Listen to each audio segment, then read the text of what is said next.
স্বাধীনতা লাভ করে ফেললো ভিআইপি ভিআইপি যারা হয়, জোরে কোন ঠিক কিনা?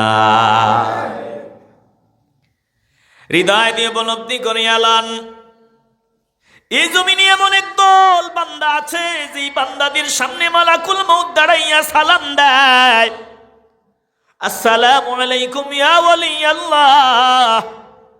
ও আল্লাহর ওলি, আপনার কোনো টেনশন নাই, আপনি সুন্দরভাবে চলেন, মাওলা কিন্তু আপনার মোলাকাতের জন্য অপেক্ষায় আছে।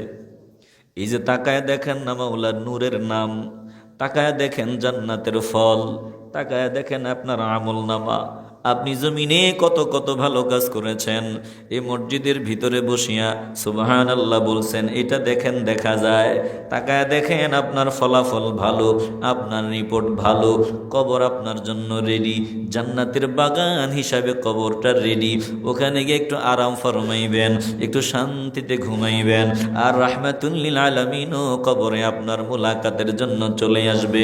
টেনশন নাই, আপনি শুধু চলে আসেন, বাকি আরামের সব ব্যবস্থা আমরা করব। জোরে কোন আল্লাহু আকবার। বলেন তো বাবা, আমরা এই রকম আসামি হতে চাইনি? আসতে বলবেন না, জবান খুলে বলেন। আর যদি দুনিয়া থেকে বিদায়ের সময় ভয়ঙ্কর আকৃতি নিয়ে মরণের ফেরেশতা সামনে হাজির হয়, ভয়ঙ্কর সুরত নিয়ে যদি সামনে দাঁড়ায়া যায়, তখন অবস্থাটা কি হবে? যদি সান্ত্বনার ব্যবস্থা না হয়, অবস্থাটা কি হবে? এই জমিনের মধ্যে আমরা ঘর বানাইলাম, এখানে আমার বিবি আছে, আমার সন্তান আছে, আমার পরিবার পরিজন আছে, বলে বিদায়ের সময় যদি সান্ত্বনার ব্যবস্থা না থাকে, তখন কি অবস্থা হবে? একটু চিন্তা ভাবনা করা দরকার। এরে বাবা, দিলটা নরম করিয়া দাও। যদি আমাকে ভয়ঙ্কর ভাবে, কঠিন ভাবে যদি যন্ত্রণা দিয়া রুটা বের করা হয়, বলে আমার মতো কপাল পড়াই জমিনের উপরে আর কেউ হবে না। আর যদি বিদায়ের সময় আমি ঈমান নিয়ে বিদায় হতে পারি, আমার মতো সৌভাগ্যবান আর নাই রে বাবা। একটা জবানও বন্ধ হবে না, মহব্বতের আওয়াজ দিয়া বলবেন, কবুল হলেই কপালটা খুলিয়া যাবে। বলেন, আমরা মরার সময় হাসতে হাসতে ঈমান নিয়া বিদায় নিতে চাই কি চাই না? বান্দা বিদেশে যাবে, 5 বছর পর ফিরবে, ব্যাপারটা কি কান্না? ওরে বাবা, কান্না করো কেন? তুমি তো বিদেশ যাওয়ার সময় কত চেষ্টা করছো, দোয়া চাইছো, হুজুর হয়ে যায় যাতে একটু দোয়া করবেন। 5টা বছর ঝুলে আসি, যাইতে পারি না, লন্ডন যাব, আমেরিকা যাব, কানাডা যাব। বান্দা যাওয়ার জন্য কত চিন্তা ভাবনা করছো, কত চেষ্টা করছো, এখন যাইবা, কান্না করো কেন? বলে হুজুর, মাতৃভূমির মায়া, দেশের মায়া, বন্ধু বান্ধবের মায়া, বিবির মায়া, সন্তানের মায়া, মা বাবার মায়া, এজন্য কান্না করে চোখের পানি ধরিয়া রাখতে পারি না। এরে বাবা, এয়ারপোর্টের কাছে যাও, কত বান্দা লাউঞ্জের ভিতরে ঢুকার আগে নিজের কলিজার টুকরা সন্তানটাকে বলে দিতে পারতেছে না। বাচ্চা চিল্লাইয়া চিল্লাইয়া কান্না করে, আব্বু যাইও না, যাইও না। বলে বাবা এতক্ষণ পর্যন্ত কথা বলছে, এখন আর কথাও বলতে পারে না। চোখের পানিগুলো ছাড়িয়া, পানিগুলো মুছতে মুছতে লাউঞ্জের ভিতরে ঢুকিয়া গেল। এরে বাবা, দুনিয়ার সংক্ষিপ্ত সবর, বলে 2 বছর পর ফিরবে, 3 বছর পর ফিরবে, 5 বছর পর ফিরবে, এই আশা বান্দার দিলের ভিতরে আছে, তারপরেও কান্না করে। কিন্তু এমন লম্বা সফর, যেই সফরে যাওয়া যায় আর ফিরা যায় না, ওই সফরে যাওয়ার সময় মনের হালতটা কি হবে চিন্তা করা দরকার। ওই সফরের সময় যদি মাওলা আমাকে সান্ত্বনা না দেয়, আমি কপাল পোড়াদের কাতারে শামিল হয়ে যাব। এজন্য কলজা থেকে ভালোবাসার আওয়াজ দিয়ে বলবেন, ওই সফরে মাওলার পক্ষ থেকে আমরা সান্ত্বনা পেতে চাই কি চাই না? তাইলে আল্লাহ বলেন, ও ইমানদারের দল, আমি মাওলারে ভয় করে চলতে হবে। যদি মরণের সময় হাসতে হাসতে বিদায় নিতে চাও, ওয়াল তানজুর নাফসুম মা কদ্দামাত লিগাদ, তাইলে শুনিয়া লও, প্রত্যেকের চিন্তা ভাবনা করিয়া চলা উচিত যে আগামী দিনের জন্য, আখিরাতের জন্য কি পুঁজি তোমরা পাঠাইছো। ওয়াত্তাকুল্লাহ, আমি আল্লাহর ভয় অন্তরে নিয়ে চলবি। জমিনে আমি আল্লাহ নির্ধারিত মেয়াদ দিলাম, 60 বছর, 70 বছর, 80 বছর আমি আল্লাহ হায়াত দিলাম। কে কি কাজ করো না করো এমনটা চিন্তা করিও না, আমি আল্লাহ খবর রাখি না।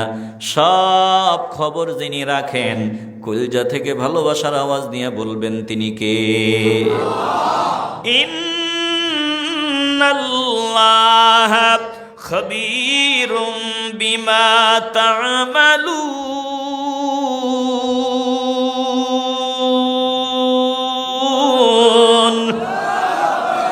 আমাদের খবর যিনি রাখেন, এক সেকেন্ড যিনি আমাদের দিকে থেকে বেখবর না, প্রতিটা মুহূর্ত যিনি আমাদের খবর রাখেন। একটু ইমানের আওয়াজ দিয়ে বলবেন, বলেন তিনি কে? এরে বাবা, এজন্য মাওলার দরবারে দাঁড়াইয়া হিসাব দেওয়ার আগে নিজেদের হিসাব একটু নিজেরা মিলাইয়া নেওয়া দরকার। একটা জবানও বন্ধ রাখবেন না, ইমানের আওয়াজ দিয়ে বলবেন, হিসাব আমাদের খুব নিকটে, হিসাব আমাদের খুব নিকটে। মরণ আসবে, হিসাব আরম্ভ হয়ে যাবে। বলেন, আমরা হিসাব গুছাইয়া নিয়ে রেডি থাকতে চাই কি চাই না? আসতে বলবেন না বাবা, জবান বন্ধ হয়ে গেলে আর কোটি টাকা খরচ করলেও জবান দিয়া কথা বলা যাবে না। কতক্ষণ জবানটা চালু থাকবে আমরা কেউ জানি না। কতক্ষণ আমি জিহ্বা নাড়ায়া কথা বলতে পারবো আমরা জানি না। কতক্ষণ চোখ দিয়া দেখতে পাবো জানি না। কান দিয়া কতক্ষণ শোনার সুযোগ পাবো জানি না। পা দিয়া কতক্ষণ চলার সুযোগ পাবো জানি না। একজন জানেন, একটু কলজা থেকে ভালোবাসা নিয়ে বলেন, যিনি জানেন বলেন তিনি কে? তাহলে একটু ভালোবাসার আওয়াজ নিয়ে বলবেন, আমরা হিসাবগুলো গুছাইয়া রেডি হয়ে যেতে চাই কি চাই না? জীবনের হিসাব মিলিয়ে দেখিলাম, আমার লাগি ভবে কিছুই না করলাম।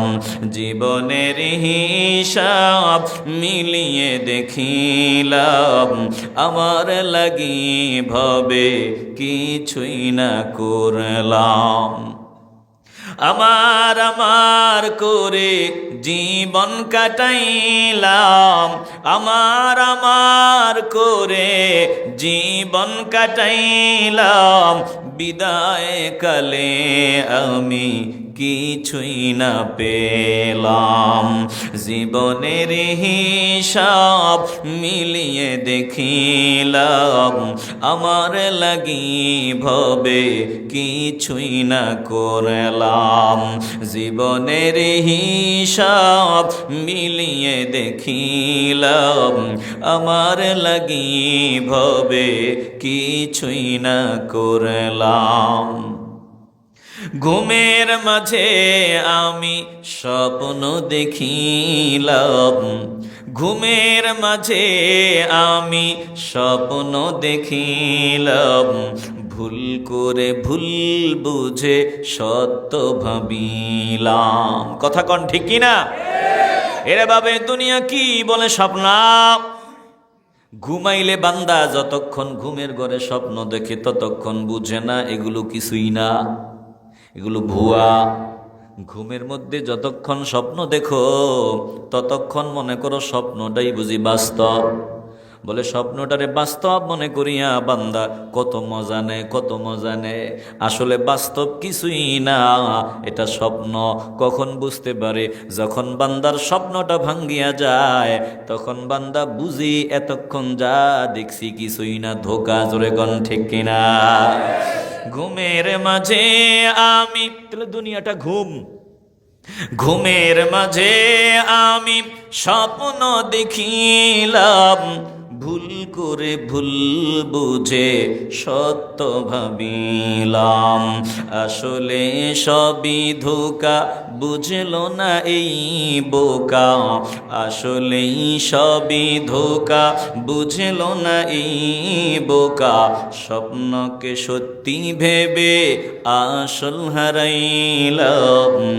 জীবনের হিসাব মিলিয়ে দেখিলাম, আমার লাগি ভবে কিছুই না করলাম। জীবনের হিসাব সব মিলিয়ে দেখিলাম, আমার লাগি ভবে কিছুই না করলাম। এ মুসলমান নবীনা শেখের দল, হৃদয় দিয়ে উপলব্ধি করিয়া লও, আল্লাহ নবী রাহমাতুল লিল আলামিন বলেন, মুসনাদে আহমদের মধ্যে হাদিস 124 পৃষ্ঠার মধ্যে হাদিসটা পেয়ে যাবেন রে বাবা। রাহমাতুল লিল আলামিন আমাদের পরামর্শ দেয়, আল্লাহর দরবারে হিসাব দেওয়ার পূর্বে নিজেদের হিসাব নিজেরা মিলাইয়া নাও। হযরত ওমর রাদিয়াল্লাহু তাআলা আনহু বললেন, আমার নবীর কথা নবী বললেন, ফাহাসিবু আনফুসাকুম ক্বাবলা আন তুহাসাবু, আমার আল্লাহর দরবারে হিসাব দেওয়া লাগবে রে উম্মত, বলে হিসাব দেওয়ার আগে নিজেদের হিসাব নিজেরা মিলাইয়া নাও। ওয়াজিনু ক্বাবলা আন তুওয়াজ্জানু, আল্লাহর দরবারে আমলের ওজন হবে, গোটা জিন্দেগীর আমলের ওজন। অতএব আল্লাহর দরবারে ওজন দেওয়ার আগে নিজেদের আমলগুলা নিজেরা ওজন দাও। একটু মহব্বতে আওয়াজ দিয়ে বলবেন, আমি যদি নিজের আমল যদি ওজন দিতে যাই, বিবেক নামক আদালত দিয়ে যদি নিজের আমলগুলো ওজন দেই, নিজের হিসাব যদি মিলাই, ধরা পড়ে যাই।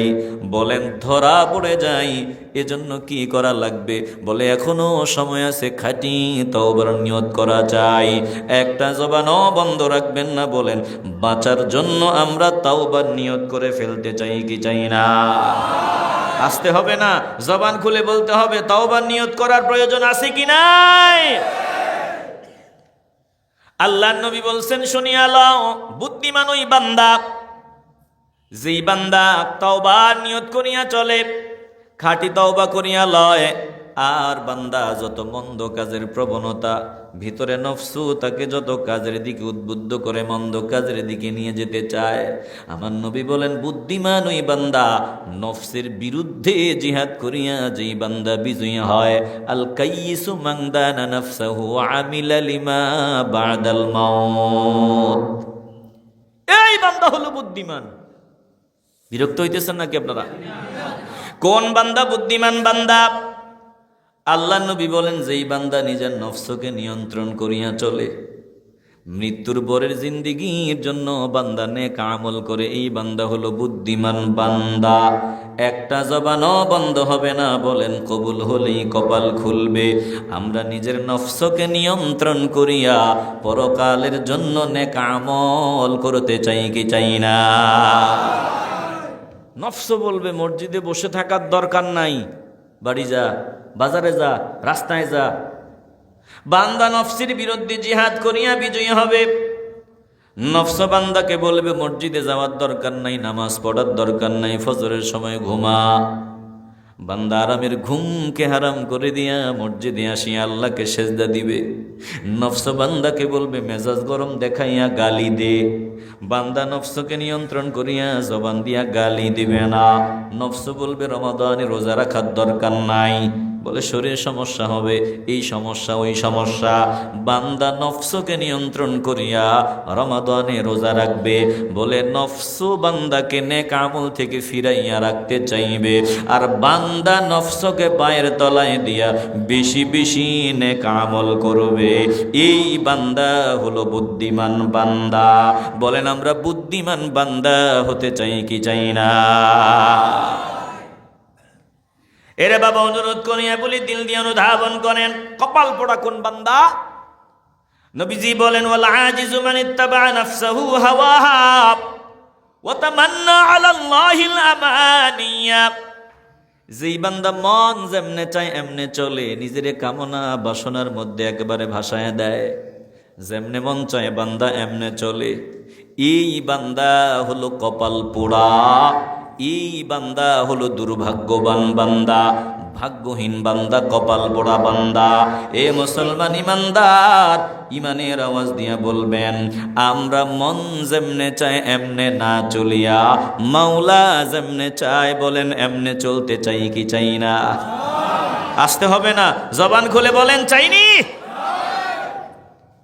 যেই বান্দা মন যেমনে চায় এমনে চলবে, ওই বান্দা হেদায়েত পাবে না, মুসলমান হতে পারবে না, মুমিন হতে পারবে না। আল্লাহ নবীকে আল্লাহ জানায় দেয়, দোস্ত আপনি বলিয়া দেন, কুল্লা আত্তাবিউ আহওয়াকুম কদ দালালতু ইযাম ওয়া মা আনা মিনাল মুহতাদিন।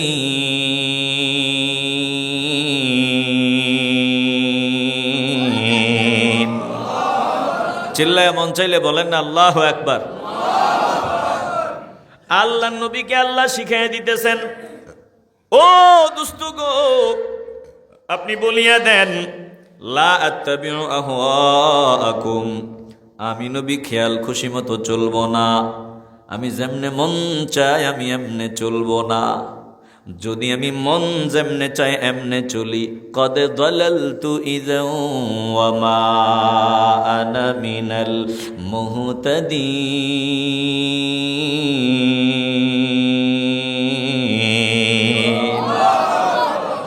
বুঝেননি বয়ান? বুঝেননি?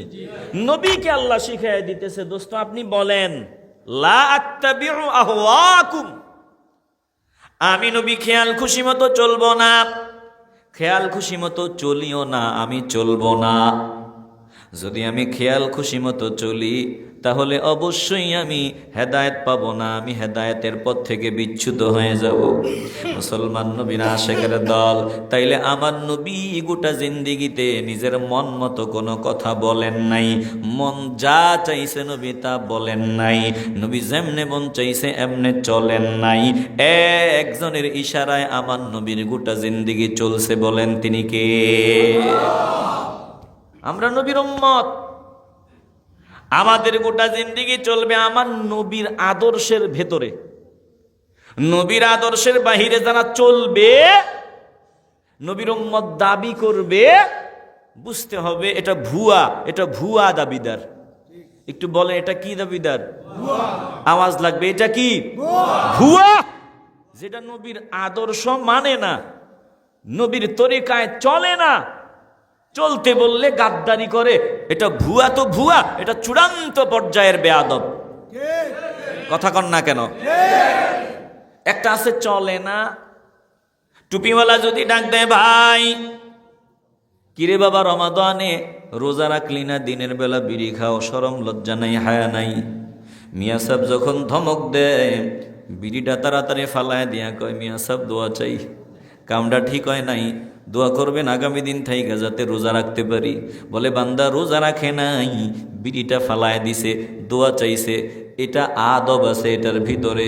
এই আদবের কারণে যে কোনো সময় তার হেদায়েতের পথে নিয়ে আসবেন কে? আর একটারে কইলে রোজা কি দরকার, আমরা আমনে কোথায় ভালো আছি। এটার মতো টাটকা বেদফ এই জমিনের উপরে আর নাই। কথা কন ঠিক কিনা? এবার বলেন তো, এমন বেয়াদব কি আপনাদের এই আশেপাশে নাই? আমগো দেশে এরকম বেয়াদব নাই? এটা মুসলমান হওয়ার যোগ্যতা নাই। এরে বাবা দিল দিয়ে অনুধাবন করিয়া লাও, অনুরোধ করিয়া বলিয়া যাই, বলে অনুরোধ করিয়া বলিয়া যায়, পায়ে হাত দিয়া বলিয়া যাই, কলিজাটা নরম করে দাও, আমাকে যেতে হবে আমার মাওলার দরবারে দাঁড়াইয়া হিসাব দিতে হবে।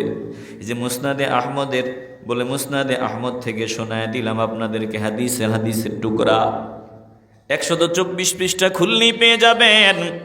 আমার নবী পরামর্শ দিয়ে দিলেন যে যেই বান্দা নিজের নফসকে নিয়ন্ত্রণ করিয়া চলতে পারে, এই বান্দা হলো ভাগ্যবান বান্দা, দামি বান্দা। আর যে বান্দা মন যেমনে চায় এমনে চলে, এই বান্দা কপাল পোড়া বান্দা। কবুল করার মালিক আমার আল্লাহ। দিল থেকে ভালোবাসার আওয়াজ দিয়ে বলবেন, আমরা ভাগ্যবান বান্দাদের কাতারে শামিল হতে চাই কি চাই না? রাহমাতুল লিল আলামিন বলেন, শুনো, আমার নবী বলেন, দুনিয়া আখিরাত যদি উজালা বানাইতে চাও, মেশকাতের 399 পৃষ্ঠার মধ্যে হাদিসটা আছে, মেশকাতের 399 নম্বর হাদিসটা একটু দিল দিয়ে অনুধাবন করেন। বলে 399 পৃষ্ঠার মধ্যে হাদিসটা পেয়ে যাবেন রে বাবা, দিল দিয়ে অনুধাবন করিয়া লন। আল্লাহ নবী রাহমাতুল লিল আলামিন পরামর্শ দিতে গিয়া বলেন, শুনিয়া লও, দুনিয়া আখিরাত যদি উজালা বানাইতে চাও, আমি নবী পরামর্শ দিলাম, আমার পরামর্শ মনে প্রাণে মানিয়া লও। বলে দিল থেকে মহব্বতের আওয়াজ দিয়া বলেন, নবীর পরামর্শ আমরা মনে প্রাণে মানিয়া নিতে চাই কি চাই না? আমি টুপিওয়ালার কথা শোনার দরকার নাই। আল্লাহ নবী রাহমাতুল লিল আলামিন বলেন, আল্লাহর হাবিব শোনায় দেয়, মেশকাতের 441 নাম্বার পৃষ্ঠা, যে হাদিসটা আপনাদের শোনাইতেছি, বলে 441 নাম্বার পৃষ্ঠা খোলেন, দেখবেন সুন্দরভাবে লেখা আছে। আল্লাহ নবী বলেন, শুনিয়া লও, লিরাজুলিন ওয়া হুয়া ইয়াইজুহু, একজন লোককে আমার নবী উপদেশ দিতে গিয়া বললেন, শুনিয়া লও, ইগতানিম খামসান ক্বাবলা খামসিন, 5টা জিনিসের আগে 5টাকে কাজে লাগাও। যদি কাজে লাগাইতে পারো, দুনিয়াও উজালা, আখিরাতও উজালা। 1 নাম্বার, শাবাবাকা ক্বাবলা হারামিকা। ও যুবকের দল, আল্লাহর নবী পরামর্শ দেয়, তোমার যৌবনকে কাজে লাগাও। বুড়া হওয়ার আগে, বৃদ্ধ হওয়ার আগে তোমার যৌবনটাকে কাজে লাগাও। একবার যদি যৌবন ফুরাইয়া যায়, হাজারো চেষ্টা করবাই যৌবন আর কখনো ফিরিয়া আসবে না। একটা জবানও বন্ধ হবে না রে বাবা, ইমানের আওয়াজ দিয়া বলবেন, আমরা যৌবনকে কাজে লাগাতে চাই কি চাই না? 30 বছর 40 বছর ডিউটি করার পর বান্দা এখন আর সার্ভিস দিতে পারে না। রাষ্ট্র তাকে বোনাস দেয়, বলে তুমি 40 বছর 30 বছর সার্ভিস দিছো, আর লাগবে না, এখন পারো না, সম্মানী ভাতা পাইবা, বোনাস পাইবা।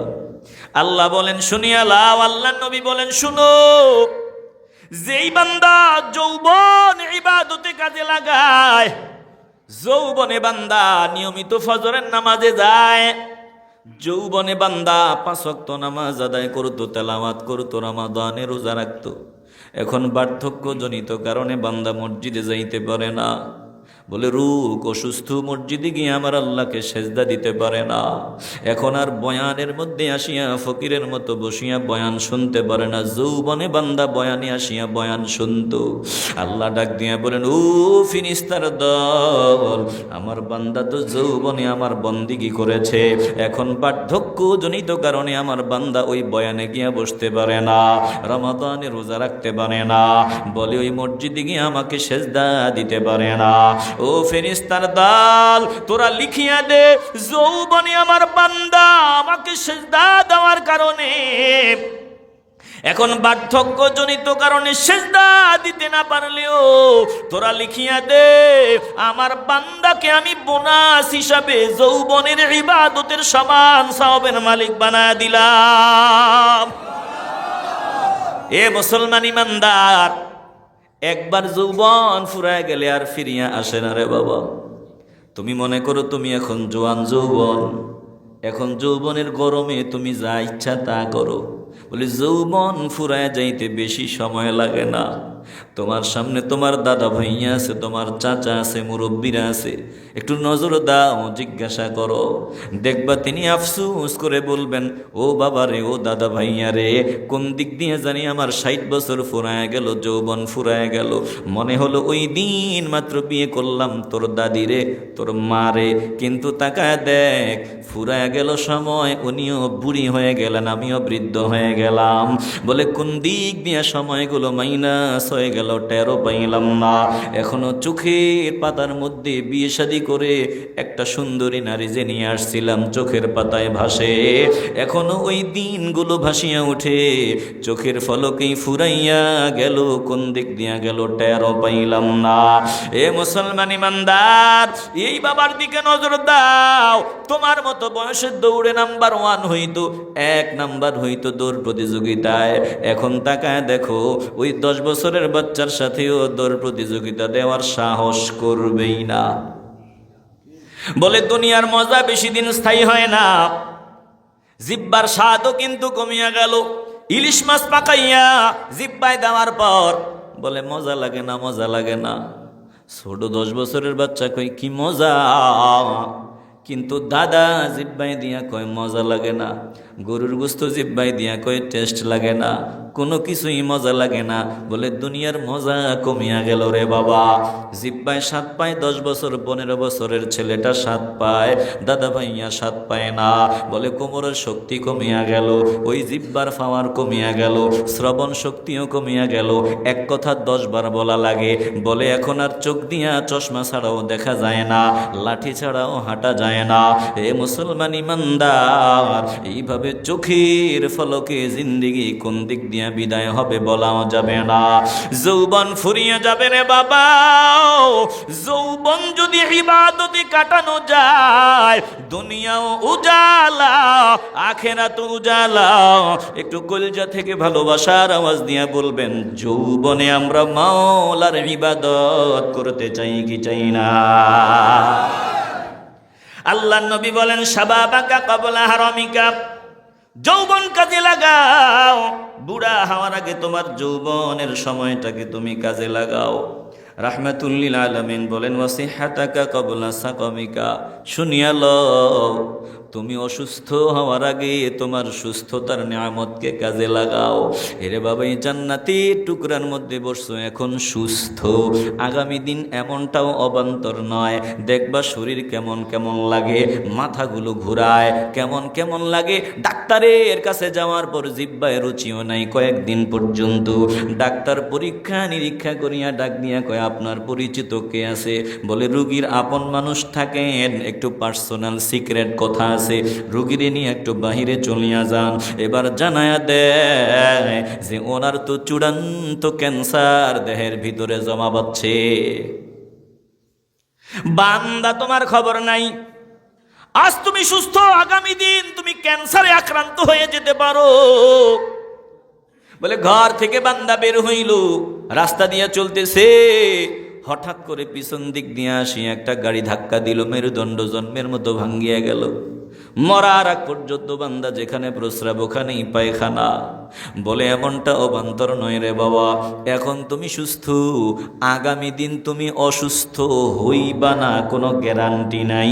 যে কোনো সময় অসুস্থতা নিয়ে ঘরের বিছানায় পড়ে থাকা লাগতে পারে। এজন্য আল্লাহর নবী বলেন, শুনো, যদি দুনিয়া আখিরাত উজালা বানাইতে চাও, অসুস্থ হওয়ার আগে তোমার সুস্থতার নিয়ামতটাকে কাজে লাগাও। এ মুসলমান ইমানদার, একটু দিল খুলে মহব্বতের আওয়াজ দিয়ে বলবেন, অসুস্থ হওয়ার আগে আমরা সুস্থতার নিয়ামতটা কাজে লাগাতে চাই কি চাই না? কে নিয়ামত বলি করি আমরা? এই অঙ্গ প্রত্যঙ্গের কিছুই আমাদের নিয়ন্ত্রণাধীন না। দুনিয়ার সব মজা এক কথায় খতম। বান্দা ডাক্তার ট্রিটমেন্ট করার পরে বলল তোমার ক্যান্সার, দুনিয়ার সব মজা খতম। কথা কয় না? এজন্য আমার নবী বলেন, অসুস্থ হওয়ার আগে সুস্থতার নিয়ামত কাজে লাগাও। রাহমাতুল লিল আলামিন বলেন, ওয়াগিনাকা ক্বাবলা ফাকরিকা, তুমি ফকির হওয়ার আগে তোমার সম্পদ তুমি কাজে লাগাও। বলে তুমি এখন টাকাওয়ালা, 1 মিনিটের ব্যবধানে তুমি রাস্তার ফকির হয়ে যেতে পারো। আমি জুমার নামাজের খুতবা দেওয়ার জন্য রেডি হব, নজর দিয়া দেখলাম দেখতে শুনতে চমৎকার ভদ্র ফ্যামিলির একজন বান্দা, চেহারাও সুন্দর, কোটিপতির চেহারা। বলে কোটিপতি বান্দার চেহারার দিকে তাকাইলে অনেক সময় বোঝা যায় বান্দা জুমার আগে আমাকে বলে, হুজুর একটু অনুরোধ, কিছু কাগজ হাতে ধরায়া দিয়ে বলল।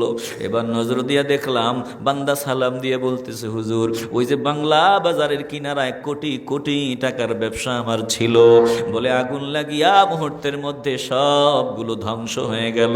এখন আমি আসলাম, ভিক্ষাও তো চাইতে পারতেছি না।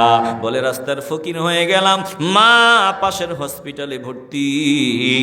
এই যে হুজুর কাগজপত্রগুলো দিলাম, যদি পারেন একটু যদি পারেন আপনার নিজ দায়িত্বে কিছু টাকা কালেকশন করিয়া দিবেন।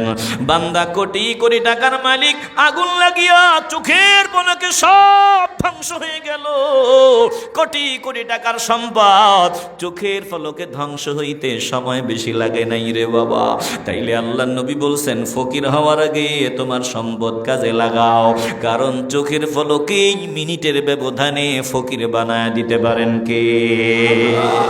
আসতে বলবেন না, জোরে বলেন কে? এজন্য সম্পদের গরম দেখাবা না, ক্ষমতার গরম দেখাবা না। সম্পদওয়ালা যিনি বানান, রাস্তার ফকির যিনি বানান, তিনি একজন। কলজা থেকে ইমানের আওয়াজ দিয়ে বলেন, যিনি ফকির বানান, টাকাওয়ালা বানান, ভিক্ষার থালা হাতেও যিনি দেন, বলেন তিনি কে? তোমার হিকমত বুঝতে পারে সাধ্য আছে কার? তোমার হিকমত বুঝতে পারে সাধ্য আছে কার?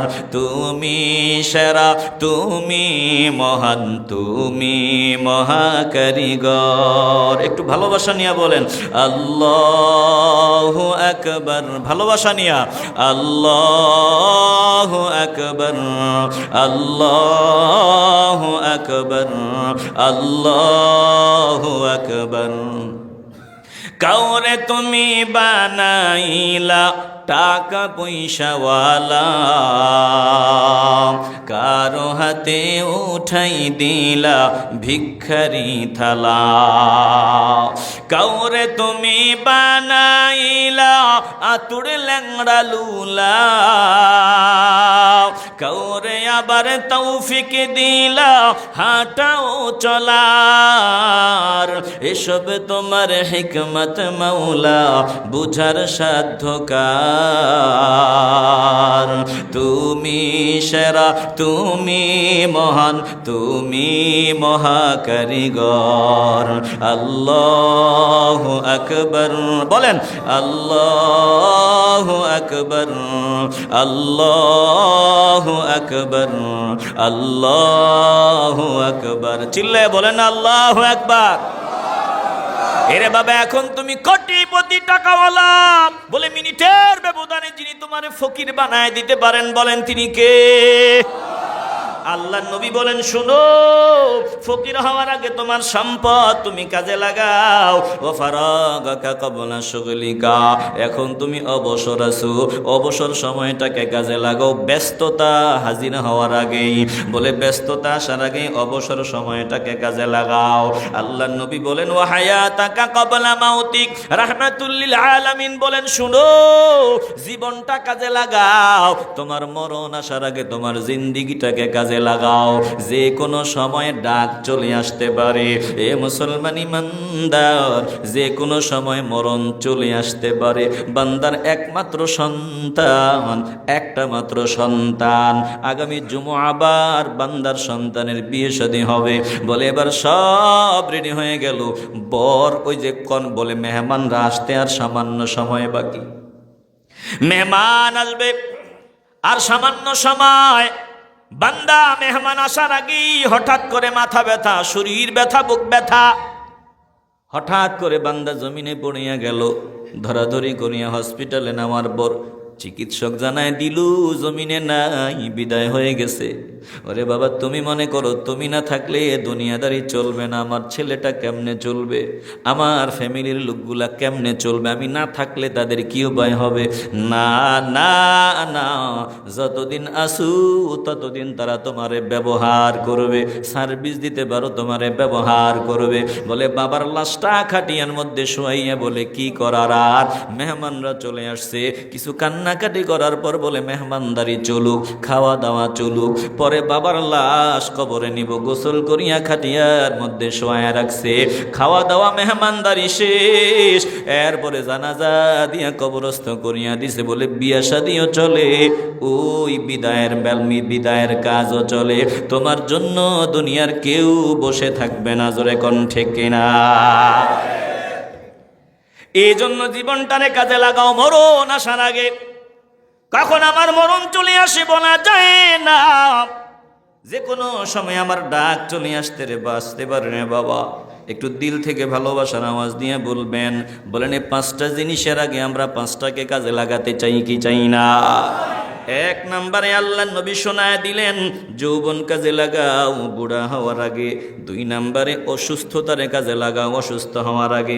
3 নাম্বার সম্পদ কাজে লাগাও ফকির হওয়ার আগে। 4 নাম্বার অবসর সময় কাজে লাগাও ব্যস্ততা আসার আগে। 5 নাম্বার জীবন কাজে লাগাও মরণ চলে আসার আগে। এ মুসলমান ইমানদার, একটু কলজা থেকে আবারও বিরক্ত ভাব নিয়েন না, মহব্বত নিয়ে বলেন, এই 5টা জিনিসের আগে আমরা 5টাকে কাজে লাগাইয়া দামি বান্দা হতে চাই কি চাই না? এরে বাবা, সংক্ষিপ্ত সবর, আমি বিদায় নিতে হবে, আমার খবর নাই। আমি মনে করি আমি খুব চালাক, আমি মনে করি আমি খুব চালাক, আমি ফাঁকি দিয়ে লাইছি দুনিয়ার মানুষে। সবাই রে ফাঁকি দেওয়া যায়, একজন রে ফাঁকি দেওয়া যায় না। বলে সর্বক্ষণ যিনি জিনার নিয়ন্ত্রণে আমরা আছি, জিনার নজরে আমরা আছি। একটু কলিজা থেকে মহব্বত নিয়ে বলতে হবে তিনি কে? ডান দিকে আমার আল্লাহ, বামেও আমার আল্লাহ, সামনেও আল্লাহ, পেছনেও আল্লাহ, উপরেও আল্লাহ, নিচেও আল্লাহ, সব দিক থেকে যিনি পরিবেষ্টন করে রাখছেন বলেন তিনি কে? ওয়াল্লাহু মিন ওয়ারাইহিম মুহীত।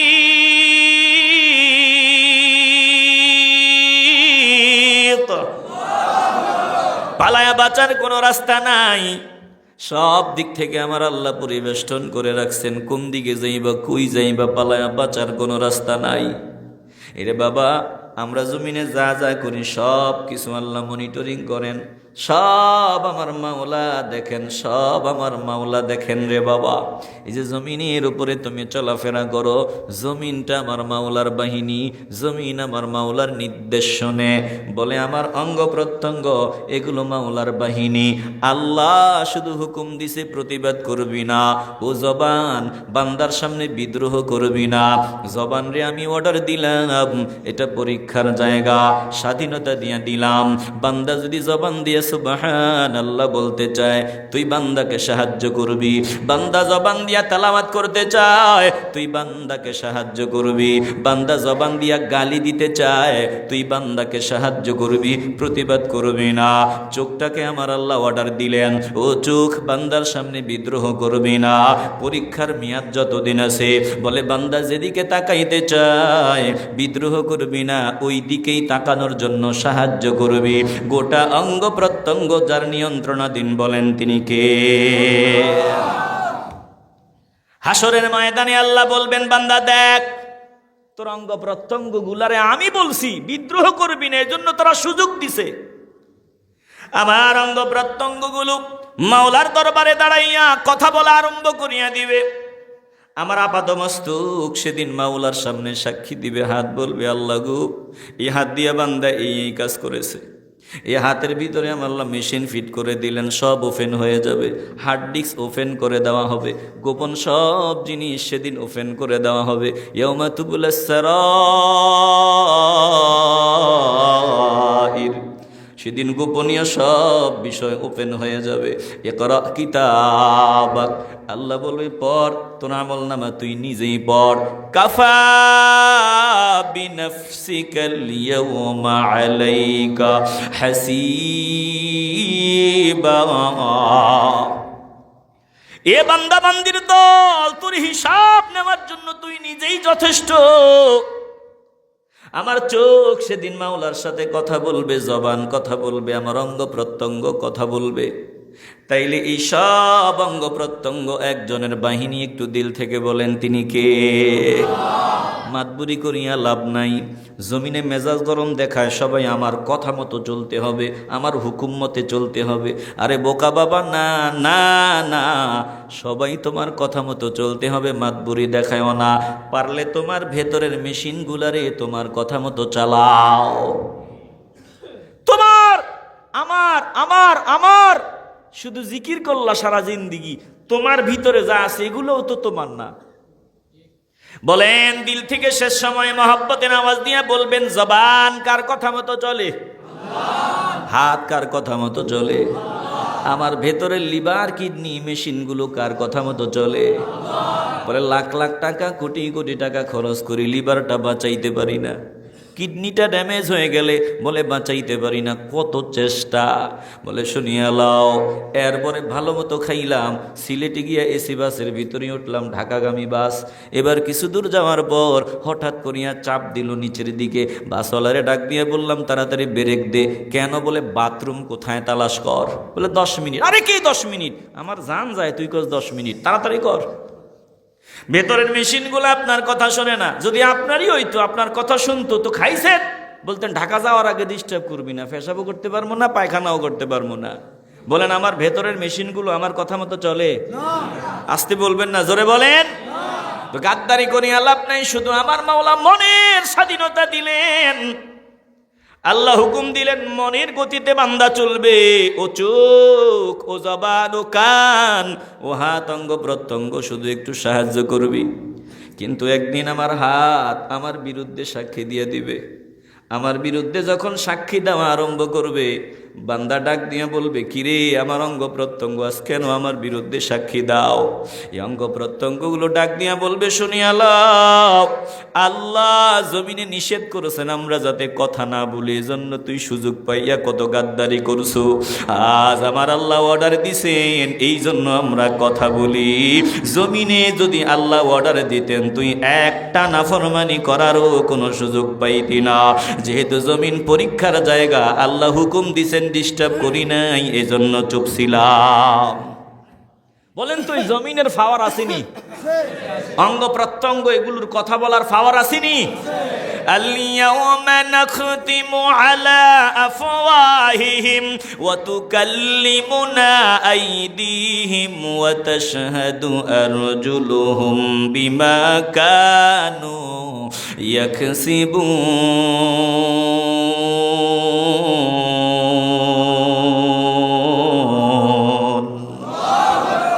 জবানে তালা লাগায় দিবেন, হাত সেদিন কথা বলবে। এ হাত বলে দিবে, আল্লাহ এই হাত দিয়া এই করেছে। বলে হাতের মধ্যে কিন্তু মেশিন ফিট করা আছে রে বাবা। বলে আমার পা বলিয়া দিবে, আল্লাহ বান্দা এখানে এখানে গেছে। সব কিছু সেদিন মাওলার দরবারে সাক্ষ্য প্রমাণ দিয়ে দিবে। এই জমিন এক্সরে রিপোর্টের মতো সব কিছু ধারণ করে। জমিন সেদিন সব কিছু মাওলার দরবারে বলিয়া দিবে। এরে বাবা বাঁচার রাস্তা নাই। সব দিক থেকে যিনি আমাদের পরিবেষ্টন করে রাখছেন, বলেন তিনি কে? বিশ্বাস করেন, একটা কথাও বানায়া বলি না। কসম আল্লাহর, হিসাব একদিন দিতে হবে, জবাব একদিন দিতে হবে। এরে বাবা কত বান্দাই জবাবদিহিতার ভয় অন্তরে নিয়ে পরিবর্তন হয়ে গেলেন। বলে শিবিলি রহমতুল্লাহি আলাইহি দুনিয়াদার ছিলেন, বাদশাহ ছিলেন, বাদশাহ নিহায় অন্ধ্রপ্রদেশের গভর্নর। ছোট একটা ঘটনারে কেন্দ্র করিয়া জীবনের মোড় ঘুরিয়া গেল। বলে সম্রাট, আব্বাসীয় সাম্রাজ্যের প্রধান খলিফা সব প্রদেশের গভর্নরদের ডাকলেন, কথাবার্তা বললেন। এবার কেতাব দুরুস্ত আলে খাল্লা সুন্দর পোশাক দিলেন, টুপি দিলেন, খাওয়া দাওয়া হইল।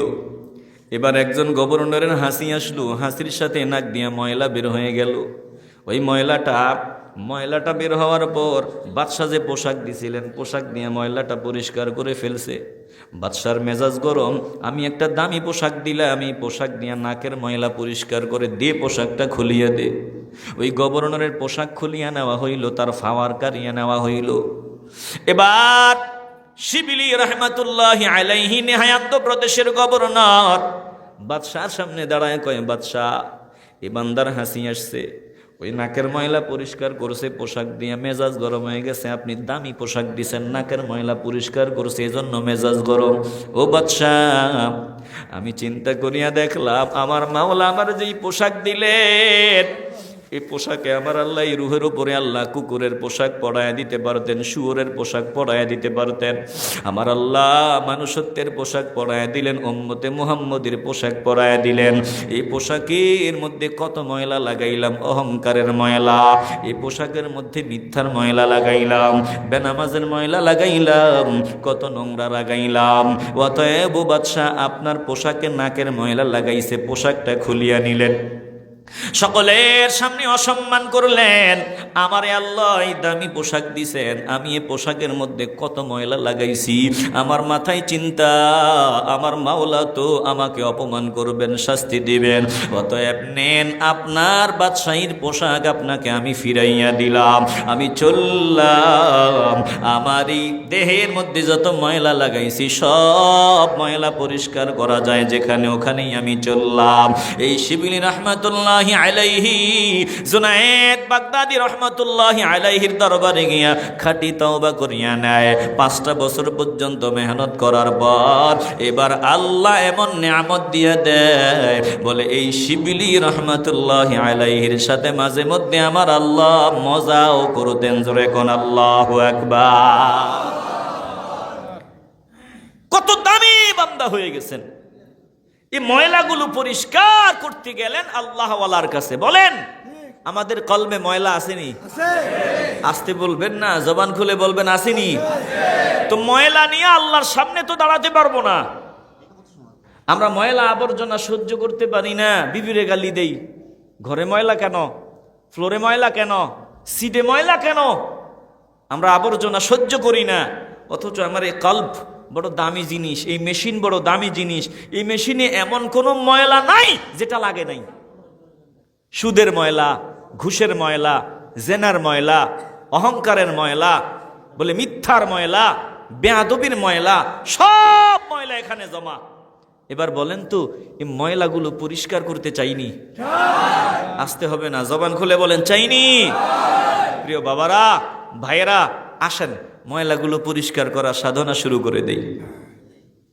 এই জান্নাতের বাগানে আসছি, খাঁটি তওবার নিয়ত করে ফেলি। সামনে রমাদান, সামনে রমাদান, অতীতে রোজা রাখি নাই, নিয়ত করে ফেলি আল্লাহ সামনের রোজায় একটা রোজাও ভাঙবো না ইনশাআল্লাহ। আসতে বলবেন না ইনশাআল্লাহ। প্রিয় ভাইয়েরা, আসুন আমরা ময়লা পরিষ্কার করার সাধনায় পড়ি। আল্লাহ আমাদের সকলকে কবুল করেন। জোরে বলেন আমিন। শোনেন, হুজুর কি আসছে? শোনেন, হুজুর যদি সারসিনা মাদ্রাসার মুহাদ্দিস মহোদয়, আরবি প্রভাষক হযরত মাওলানা মুফতি মোহাম্মদ মুহিবুল্লাহ আল মুঈন সাহেব, তিনি বিমানের ফ্লাইটে চলে আসছেন কাছাকাছি। তো আমারও যাওয়া আছে অনেক দূরে। তো আমি এই উস্তাজুল উলামা, আপনাদের সকলের প্রিয়, আমারও প্রিয়, আমাদের আব্দুর রউফ হুজুর, হুজুর আসার আগে হয়তো 10 মিনিট হুজুর একটু বসবেন, দোয়া করবেন। আপনারা ধৈর্যের পরিচয়ে বসবেন। হ্যাঁ, চলে আসছে, মাশাআল্লাহ মাশাআল্লাহ। ওই তো ওই হুজুর চলে আসছে, মাশাআল্লাহ। সকলেই বলি আলহামদুলিল্লাহ। যাক, আল্লাহ, হুজুর অনেক কষ্ট করে আসছেন। আবুল কালাম সাহেব 1000 টাকা দিয়েছেন মাহফিল।